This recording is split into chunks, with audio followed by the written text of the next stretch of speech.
সকলকে জয় যিশু। ঈশ্বরের প্রশংসা গৌরব হোক এই পৃথিবীতে। আমি ঈশ্বরের এক দাস, পাস্টার মিঠুন হাজরা। পরমেশ্বরের এক বাণী এনেছি, আর সেই বাণী আপনাদের কাছে ঈশ্বরের আশীর্বাদ নেবে আসবে। আপনারা প্রত্যেকেই ঈশ্বরের সন্তান, এবং আপনি যেই প্রান্ত থাকেন এই ভিডিওকে শুনুন। আপনি এই বচনে শুনবেন এবং ঈশ্বরেরই কথা, যেই কথা মুখ থেকে বেরোচ্ছে আমার, এই ঈশ্বরই বলছে। সেই ঈশ্বরের কথাকে আপনি গুরুত্ব দিন। আর আপনি যদি খ্রিস্ট বিশ্বাসী হয়ে থাকেন, অবশ্যই এই ভিডিওকে সাবস্ক্রাইব করুন, লাইক শেয়ার করুন। ঈশ্বরের বাণী সব জায়গায় পৌঁছে যান। অনেক সময় আমাদের কাছে উত্তর আসে, আমাদের কাছে ফোন আসে, আমাদের কাছে কোশ্চেন আসে, মেসেজ করে যে পাস্টারজি, কেন আমাদের জীবনে প্রার্থনার উত্তর আসে না? কেন আমাদের জীবনে দীর্ঘদিন ধরে আমি প্রার্থনা করছি, উত্তর আসছে না?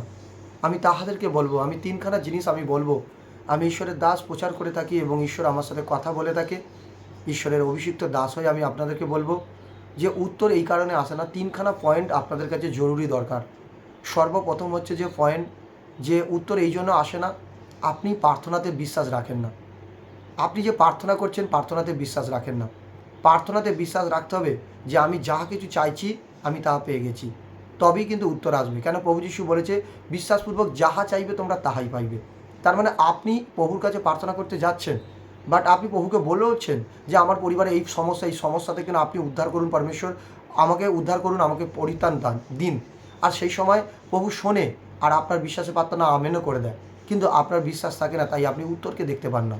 দ্বিতীয়, আমরা অনেক সময় প্রার্থনা করি কিন্তু আমরা পবিত্রতা থাকি না। এই দেহতে আমাদের একজন আছে যিনি আমাদের সর্বদাই প্রার্থনা শোনে। তিনি এক পবিত্র আত্মা, তিনি সর্বদাই আমাদের সাথে থাকে। আর সেই দেহ যদি আমরা পবিত্র না থাকি, তাহলে কোনো প্রার্থনার আমাদের উত্তর আসবে না। আপনাকে পবিত্র হওয়া দরকার আছে, আর পবিত্র যদি না হন, উত্তর আপনি আসবে না। আপনি আশা না করেন, পবিত্র হওয়া শুরু করুন। আর তৃতীয় নাম্বার, যে প্রার্থনা উত্তর আসে না এই কারণে যে আপনার প্রভুর বচনের প্রতি ধৈর্য থাকে না। প্রভুর বচনের প্রতি আপনাকে ধৈর্য ধরে রাখতে হবে। প্রভু আপনাকে অবশ্যই উত্তর দেবে। দাউদের কাছ থেকে সরে গিয়েছিল, দাউদ পাপ করেছিল, কিন্তু দাউদ প্রার্থনার দ্বারায়, পবিত্রতার দ্বারায়, ধৈর্য সহকারে আবার পরমেশ্বরকে ফিরে পেয়েছে। প্রিয় খ্রিস্ট বিশ্বাসী, আপনি যেই প্রান্তে থাকুন না কেন, উত্তর যদি আপনার কাছে না এসে থাকে, আপনি দাউদের মতন আরাধনা শুরু করুন। দাউদ যেমন পবিত্র হয়েছিল, আপনিও পবিত্র হন, এবং ঈশ্বরের কাছে যেমন দাউদ ধৈর্য ধরেছিল, আপনি ধৈর্য ধরে থাকুন। অবশ্যই আপনার জীবনে উত্তর আসবে। কেন তিনি মতিতে লিখে রেখে দিয়েছে যে যাচা করো তো তোমাকে দেওয়া হইবে, অন্বেষণ করো তো পাইবে, দ্বারে আঘাত করো তো দ্বার খুলে দেওয়া হবে। অবশ্যই এই কথা তার সত্য, বাইবেলে লিখিত বচন সত্য।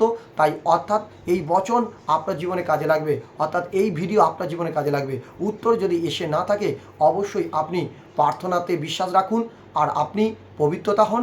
আর তৃতীয় হচ্ছে, আপনি প্রার্থনাতে আপনি নির্ভর করে থাকুন, ধৈর্য ধরে থাকুন, অবশ্যই উত্তর আসবে।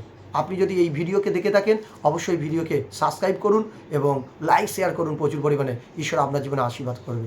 সকলকে জয় মেসি।